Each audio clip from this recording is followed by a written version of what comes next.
Salutations les glandeurs, j'espère que vous allez bien et on se retrouve aujourd'hui pour aborder une question très intéressante.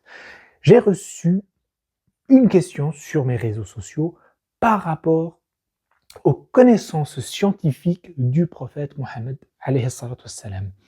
On m'avait demandé d'où provenaient les connaissances du prophète, parce qu'il est connu que souvent le prophète est désigné comme étant illettré lorsqu'il a eu la révélation. C'est une question très intéressante parce qu'aujourd'hui, chez les historiens, nous avons deux versions, deux hypothèses. La première qui soutient l'illettrisme du prophète en disant que lorsqu'il est devenu prophète, c'est-à-dire après la révélation, en étant devenu un homme important, il a pu côtoyer des gens imminents, des gens scientifiques qui avaient des connaissances et ces derniers lui ont partagé les connaissances scientifiques. Voilà pourquoi, dans certains propos du prophète, les hadiths, on retrouve des notions scientifiques, des informations scientifiquement correctes. Ça, c'est la première hypothèse.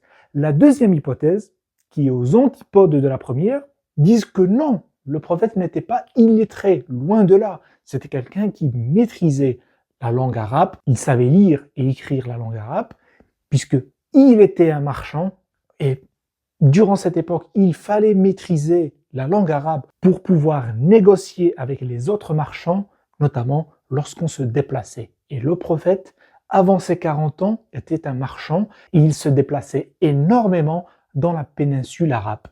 Donc il a pu côtoyer ici et là des hommes de science qui lui ont apporté ces connaissances-là. Et une fois devenu prophète, il a réutilisé ces informations-là pour les partager à sa communauté.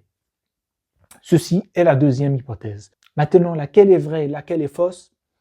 Les historiens n'arrivent pas à trancher. Selon vous, laquelle des deux est la plus plausible? Ou bien, y a-t-il une troisième hypothèse? N'hésitez pas à partager les glandeurs, prenez soin de vous et comme toujours, que la passion soit avec vous. À plus.